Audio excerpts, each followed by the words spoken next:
네, 네 번째 시간입니다. 승강로 및 기계실에 대해서 알아보겠습니다.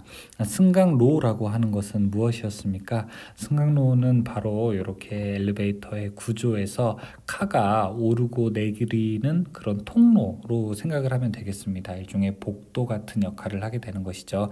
이 승강로에 관련된 일반적인 사항이라든지 피트와 관련된 거, 승강로의 구조라든지 아니면 승강로에 있는 출입구라든지 이런 또 틈새 같은 내용들, 그런 것에 대해서 알아보도록 하겠습니다. 자, 첫 번째, 승강로에 대한 정의가 나와 있죠. 승객 또는 화물을 싣고 그 다음에 오르내리는 바로 칸가 움직이는 통로를 우리는 승강로라고 하게 됩니다.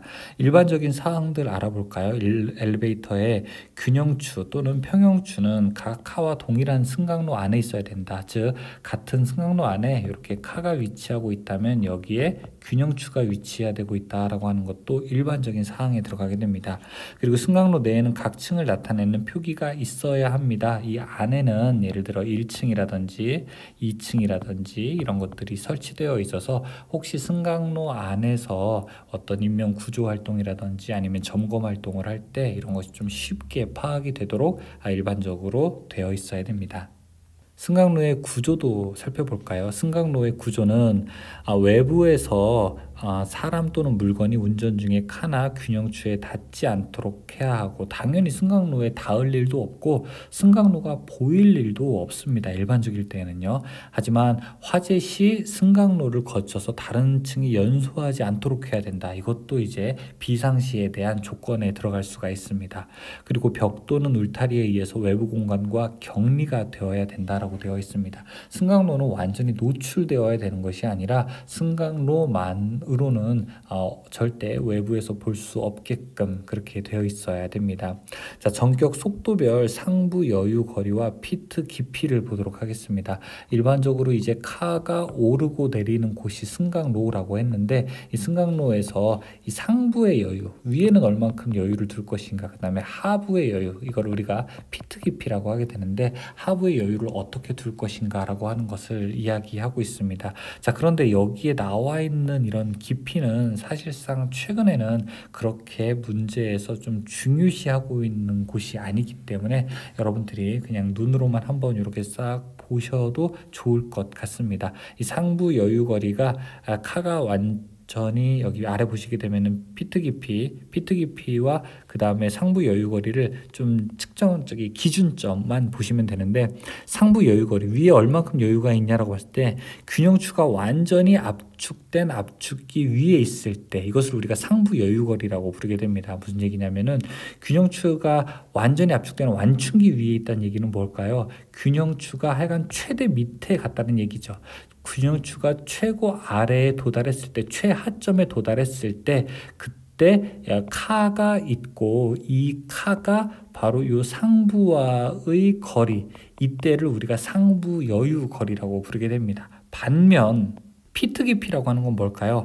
이때는 칸가 완전히 압축된 완충기 위에 있을 때를 이야기하게 됩니다. 이렇게 칸가 있으면은 칸가 여기 완충기라고 되어 있을 때, 완충기 위에 있을 때 바로 이 사이의 거리가 피트 깊이라고 할 수 있습니다.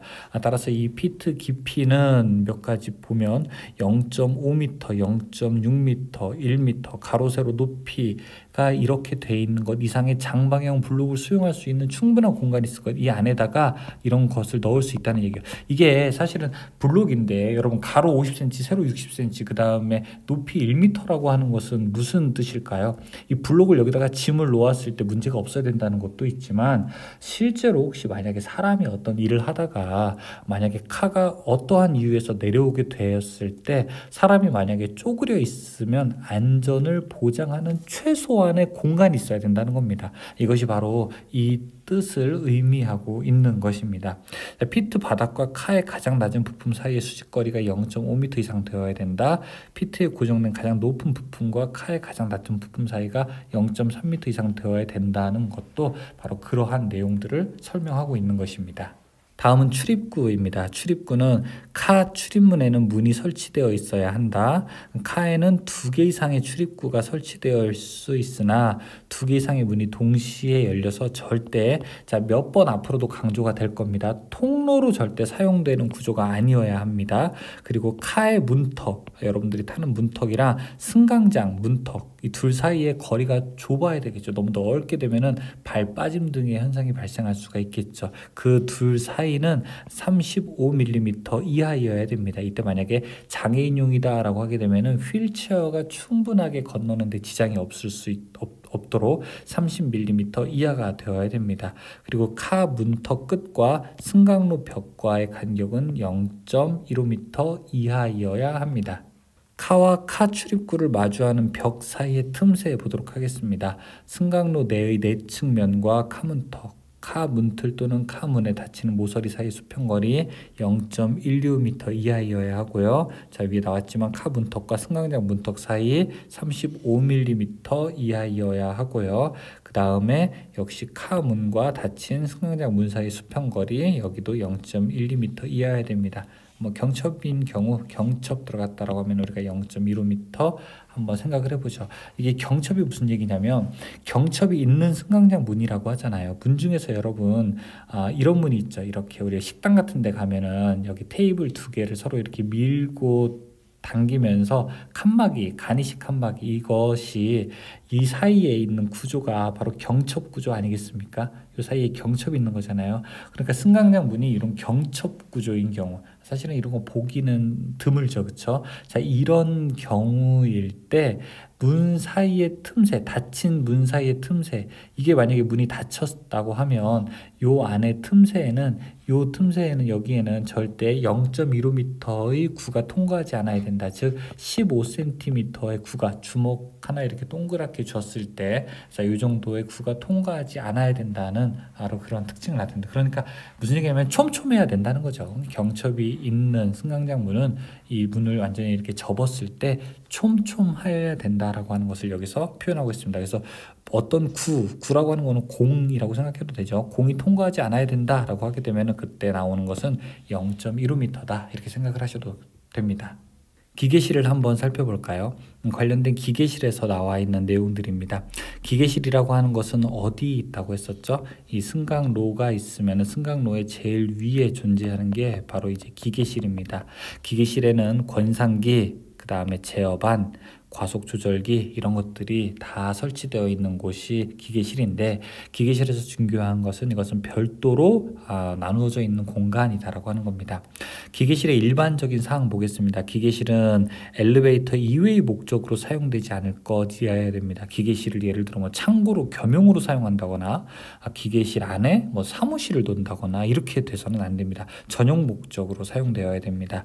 기계실은 필요한 하중 및 힘에 견디도록 시공되어야 하며 당연하죠. 이 안에는 여러 가지 기계기구들이 있기 때문에 당연히 큰 무게를 잘 견디도록 되어 있어야 되고요. 먼지 등이 발생되지 않는 내구성 재질로 되어 있어야 된다. 자, 이 기계실 안에 들어가려면 이 안에도 이제 문이 이렇게 있어야 될 겁니다. 문은 폭 0.7m 이상, 높이 1.8m 이상의 금속재로 되어 있어야 된다라고 이제 설명을 하고 있습니다. 기계실의 종류 나와 있어요. 기계실은 위에 있는 상부형 엘리베이터가 가장 일반적인 경우입니다. 즉 일반적인 엘리베이터는 기계실이 이렇게 상부에 위치하고 있습니다. 하지만 하부에 있는 경우도 있어요. 이걸 우리가 베이스먼트 타입이라고 부르게 됩니다. 옆에 있는 경우도 있어요. 이것을 우리가 측부형 엘리베이터라고 해서 사이드 머신 타입이라고 부르게 됩니다. 기계실이 없는 것도 있어요. 그럼 기계실이 어디 있습니까? 일종의 우리가 일체형이라고 해서 카와 함께 기계식 구조가 같이 있는 것을 기계실 없는 엘리베이터다라고 이렇게 부르게 됩니다. 기계실이 없는 경우에는 상대적으로 이제 다른 공간을 많이 줄일 수 있지만 점검 같은 것이 좀 쉽지 않다는 단점도 있을 수 있습니다. 기계실의 높이는 어떻게 되어야 될까요? 기계실의 높이는 유효 높이가 2.1m 이상 되어야 됩니다. 그러니까 여러분들이 작업하는데 너무 이렇게 고개를 숙이면서 하게 되면은 위험하고 그 다음에 쉽지 않겠죠. 적절한 높이를 보장하고 있고요. 구동기의 회전 부품 위로 0.3m 이상의 유효 수직거리가 있어야 된다. 예를 들어 여기 뭐 권상기가 막 있다. 그러면 위로 충분하게 얼마 한 30cm 이상의 높이는 확보가 되어야 된다고 설명을 하고 있습니다.